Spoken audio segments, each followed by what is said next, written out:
that's the most dynamic that we do. Using collars is an important safety issue. Okay? Now, spotters need to be present for the lift, and then the lifter and the spotter need to be on the same page for what's going to go on. And there's a lot of different scenarios for what can happen during a lift, and everybody needs to be on the same page for that. And we're going to talk about that as we talk about how you spot each one, because every lift is different as far as how you want to know where your bailout is, and for spotters to know how to spot that lift. Proper spotting techniques should always be taught for every lift, so like I said, there's a different technique. Lifters need to be aware of spotting techniques, so not just, safety doesn't just fall on a spotter, it also falls on the lifter as well, okay? They should have the right weights on the bar, they should know how to miss a weight properly if they're doing a max type lift, and how to dip and how to ditch the weight if necessary. Clean up. It's important that, like right here, we got weights on the floor. When you're done, keeping that to a minimum as far as everything should be picked up. There's plenty of racks for rack weights, so those are all things that can cause problems in the weight room. So you want to make sure that your weight room floor, especially, is clear of debris that's not being used at the time. Floor should be free of weights. Use the weight trees. Okay. Like I said, I've given you a separate sheet on core exercise progression, but that should be taught. When you teach lifts, we don't bring incoming freshmen in here and make them start clean right away. All right, we teach them a progression for it, and those are labeled out. And coaching points are on that for each one of these lifts as far as how you teach the progression for that. Make sure that just like when you teach a drill in your sport, you're teaching a progression of it. You teach the base principles and then you work up the more complex things. Okay? We use in here as our core lifts, squats, power clean, and Olympic lifts, bench incline press, and those are the ones that I'm going to show you today. Junior high coaches, come to the high school, watch the lifting program, see what we do so that you can have a base for what you want to teach your athletes. High school coaches go to their campuses during their athletic period and learn how to use the weight room properly. I do a special clinic for all of our incoming freshman football players and teach them these progressions, so they learn those from day one, from when they start in the weight room. Use that clinic to teach them the base things that you're going to learn throughout their career here in our high school. Couple other things, you should use sound guidelines when you're prescribing a weight program, as far as volume, which is reps and sets, and then intensity, which is how much weight is used on the bar. Different lifts require different types of volumes and intensities. On the bench, in the squat areas, we're not going over 8 reps on anything. We may have high sets, but our reps 8 and below. On the Olympic lifts, we use 5 reps and below on everything that we do. So you don't want to bring an athlete in here and prescribe them 10 reps on clean, and so forth. Just proper programming is important. And then also cleaning the weight room is important for sanitation reasons. Male athletes need to come in here in shirts. They don't need to take off the shirts because these get dirty, and it will help out our janitorial staff as far as keeping things clean. Any trash that we bring in, we've always got trash cans. Are there any questions so far? Try to keep the lowest as possible. So if you pull off a 45 will stay there. But if you have 2 45s on there, then there's a possibility for flipping. So make sure you do that properly and use some common sense. When you group your kids together, group them together in similar abilities and also size-wise, because obviously you wouldn't want a guy that's using 225 on the bench lifting with a girl that's maybe using 95 on the bench, and because how can she spot you? So try to group people together as far as abilities. All right. As far as the bench lift, it's a fairly easy technique. You squat from behind. All right. And the keys are never let the bar always be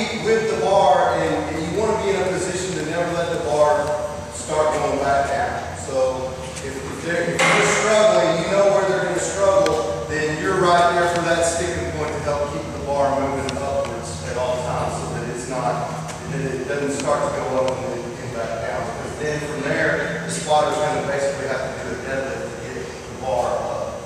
So you want to stay with the bar as much as you can. I'm going to demonstrate a lift-off technique. I'm going to have him do a couple of reps and then show you how I will stay close to the bar, and then we'll rack it. Lift off, you want to get it out and over the chest to where they can lift, and then as he's lifting, I'm watching. Go ahead. And I'm close to the bar, but I'm not touching the bar. I'm letting him do as much work as necessary without giving him a spot. If he gets to a point where he's going to stick, I'm with the bar to always keep it moving up. That's the bench lift. It's probably the most straightforward. And when we're done, let's say we're done with our work on this, we want to unload it as easily as possible. Any questions for that? Okay, if not, then we're going to move to these. You want to take advantage of like safety catches and so forth with your lifters. So you want to have those safety bars high enough that in case something went wrong, Here, I'm going to get a picture of the safety rack. Point at it. The best way to spot the squat, also these racks just here. This is another reason why you want to have people similar height and so forth so that you don't have to change the rack settings. But you want to have it to where the bar is low enough that you can have to come up underneath it without doing a full squat, but it's not so high that you can't walk back into the rack. Okay? I'm going to spot him from behind, and as he's squatting, you're going to see that I'm going to stay with him, and I'm basically squatting with him. Right? I'm still not going to touch him, but I'm going to be close enough that if things go wrong, that I can help him stand up. Now, the lifter's job on this is to always stay with the bar and never give up on it. Never let go of the bar. For one, if you let go of the bar, you're going to grab those safety racks, and that's where the bar is going, and that could lead to a bad injury. So, we emphasize to our lifters to stay on the bar, okay? If they're not going to make it, and their spotter can't help them stand up, then the bell out is forward, all right? That's the place to go with the bar because the safety catches will catch it, all right? I'll stay with him, and most of the time, if you're not matched with him, just enough to be up behind him and use your hand on his chest to help him keep his back up straight is enough to help him stand up. Alright, so he's going to get up underneath the bar. I'm going to let him get his feet set up. And then when he's ready, I'm going to come up right underneath him and I'm going to stay with him with one of my hands or two of my hands right here on his chest. And as he squats, I'm going to squat. And I'm trying not to touch him, but I'm trying to stay as close as possible. Okay? That if something were to go wrong, well then, that I can grab him and we can stand up together and I can walk him back. This is how would you spot a female like that? It's the same principle. I'm with her. Go ahead and go down a little bit. And then if I need to stand up, I can just give her a hug.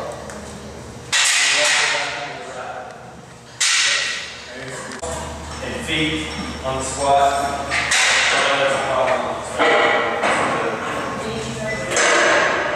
As far as proper technique with the squat, bad squatting is bad for your knees. Good squatting is not bad for your knees. The way I teach it is we can start outside of the rack, or if they have good balance, even just from the floor.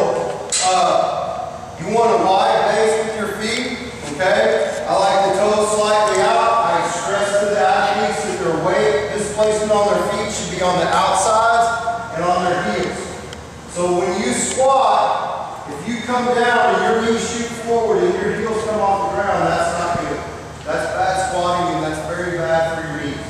Alright? The first part of the movement should be the hips going back. So as I sit my hips back, then I begin to descend, and if you'll notice now, I keep my knees over my heels. And I can squat down and be pretty comfortable and balanced, and you'll notice that my heels are flat on the ground. If not, if they struggle with that, I like to tell them to lift their toes up in their shoes. That stresses that they stay back on their heels. So this is a good squat. It allows You'll notice that my knees track out slightly, but they're over the heels where I've got a good base of support. Got my chest and back flat, but angled forward because I've set my hips back. Right there. Okay? And then also along with that, what is a good way, because a lot of those kids, they can't help it at first, but what's a good way to develop where they develop those hips? As far as the progression for teaching them that, I like to start with them holding on to the rack so that they can feel where that's supposed to be and they have balance and assurance, right? And then from there, we can take a broomstick or something that's really not weighted and practice that in a mirror somewhere to where they can see, you know, where the balance is. And then from there, when you put weight on, it becomes easier because that weight helps you with the balance. Coach, we'll put them 6 to 8 inches off of the wall, facing the wall. And if they try and squat down, a lot of times their problem is their knees shoot forward immediately instead of having the hips go back. This teaches them not to do that. Also, the other thing they'll do is they'll leave their hips up and swing their head forward, which means the weight's going forward too. So if we put them facing that wall for about 6 to 8 inches, now when they go down, they have to sit back in the chair. They have to keep their knees back and their face against the wall. That's when we start them all to start before we even put them under a bar. I bring the freshmen in and teach them progression. I teach them, I break down the lift in parts first, and then we get into the full clean, and then we can go to some other lifts that we do off of that. I'll talk about the spotting as we get to perform the lift. Well, the first thing I teach them is how to hold the bar and how to do an RDL, because that's really the first part of the lift. Hand placement, they're going to put their hands just outside their hips, and they're going to start from what we call a hang position. That's from standing up. If you see a power clean, they'll start from a power position, which is shoulders in front of the bar, back flat, hips down, okay? And they just pull the bar to the legs, which puts them in the hang position, and then go from there. So everything we teach today, we're going to do from a hang position. In that starting position, their chest is up and their shoulders are back, all right? First thing I teach them is an RDL, and that's to let the bar slide down the legs, and when the bar hits the knees, that's where they're ready to go to the next phase of the jump. If you'll notice from the side, when you're executing an RDL, as the bar goes down, the hips go back. When the bar comes up, the hips go forward. So movement of the hips is key for that part of the progression. It puts the shoulders in front of the bar, and puts them in a power position, ready for the next phase, which is the jump stroke. RDL is a lift that you can execute, and you can stretch even further. It works the entire posterior chain. So I'm talking glutes, hamstrings, and calves, and those are our speed builders. So that's a great accessory lift to learn. If you were just doing it for RDL effect, you would drop the bar down lower. The rule is when the hips stop, the bar stops, and then comes up. Some of your more flexible athletes will be able to go down all the way. But the key point is, you want to teach them to move at the hips and not at the low back. You notice my low back is locked in right here. So their chest is up and shoulders are back, even in the down part of the movement. No rounding of the back. That puts the focus on the hamstrings. Okay, any questions on that? So we teach them the RDL for the clean so that we can go to the next progression. And what I teach them here is jump shrug is what makes the bar go up. I'll make them repeat it several times so that they understand how to get the bar up and clean is to jump shrug it up. I teach them that their arms are ropes because ropes won't pull up on a bar. Something has to make the bar go up. That's your hips, knees, ankles, all three joints exploding at once to make the bar go up. So they're literally jumping on this lift, the jump stroke. They start from the start position, they go mini RDL, and they jump. Again, all three joints firing at once, and that's what makes the bar go up. If you hear that chink in the bar, then you know that that's a good lift. That there may be enough force to get the bar to go up. From we teach them the finishing part. You want to do the front squat? From there we teach them the finishing part, which is the catch phase or the front squats. Now Barry's going to rack the bar up on his shoulders with his elbows high. That's where we should catch it, and then he's going to go ahead and squat. And that's where the hips should be when you catch the bar. It's called the front squat. So I teach them how you make the bar go up is the jump shrug. How you catch the bar is the front squat. After they master those three progressions, then we're ready to put it all together and teach it clean. You're about 3. He's going to jump it up, catch it in the front squat. Now, we like to tell them not to catch the bar in their hands, but to catch it across the shoulders, and the hands are there for balance. I'd like to see a little bit more hip explosion to make the bar go up. So he's catching in the front squat. Good. Just snap the elbows, because snapping the elbows is what helps the hip sit back and find a balanced position. Now, I need you to do one more set. Spotting wise, you want to be behind. You want to be behind the lifter, alright? The bar is mainly on the lifter.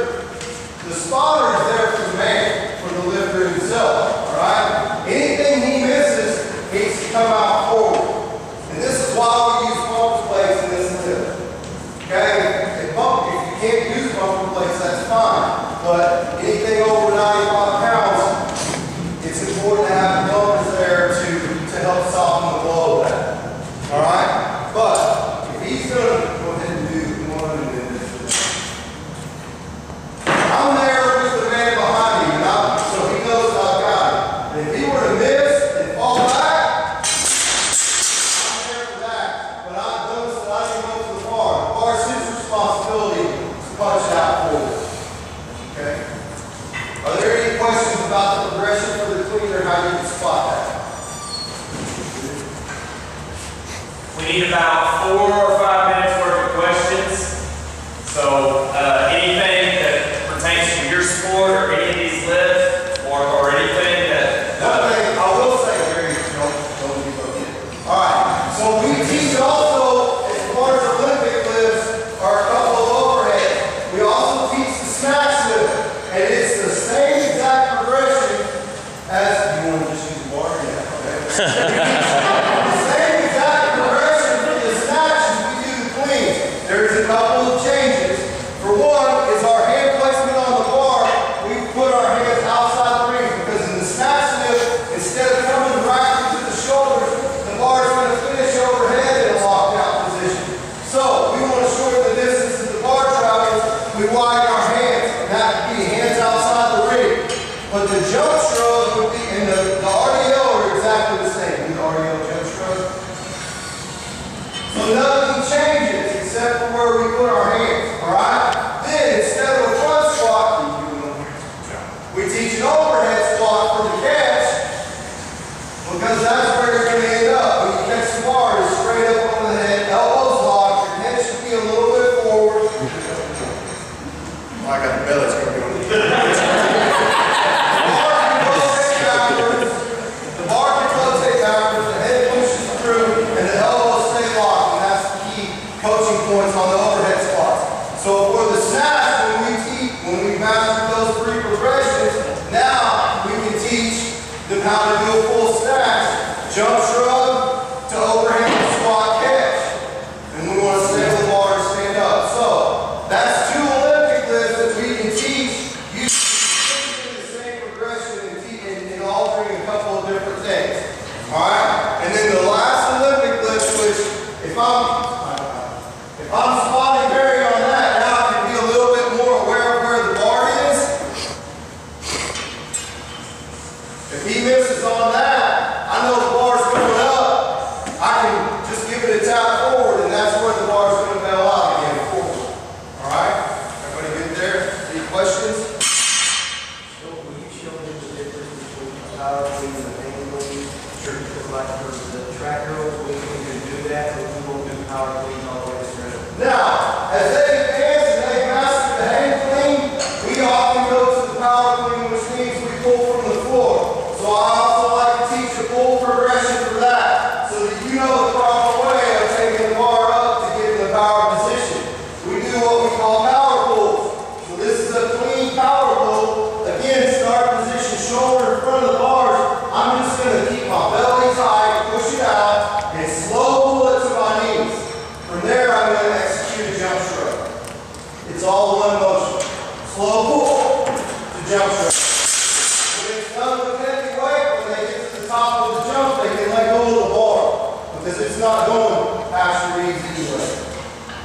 slow pull, jump, at the top. That's a power pull. Now, since athletes already knows how to do the hang clean, they can go to a power clean, which puts it all together.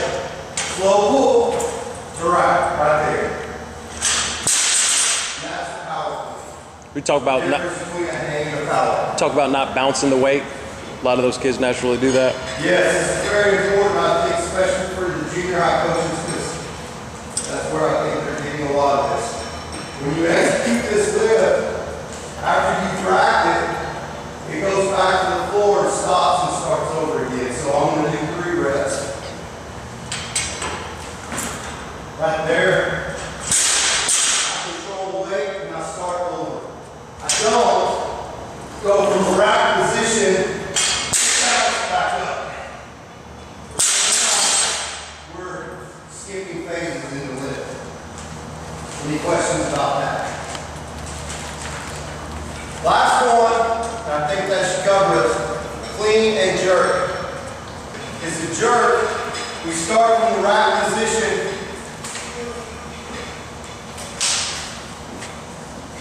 And it's another lift. He's going to jump the bar over his head, stomp the ground, shoot his head forward with the bar locked out and control it. Go ahead. Split feet. Yep. That's a split jerk. Again, spotting wise, the bar's going overhead. I'm aware of that. I can monitor the bar. If you were to lose it, I can help you lose it forward. Go ahead, one more. So, that's the jerk phase. Now we can teach, go ahead and sit down, the clean and jerk. So now, it's a combination of the power clean that I just showed you to a jerk. Not one motion, but 2 separate lifts done in combination with each other.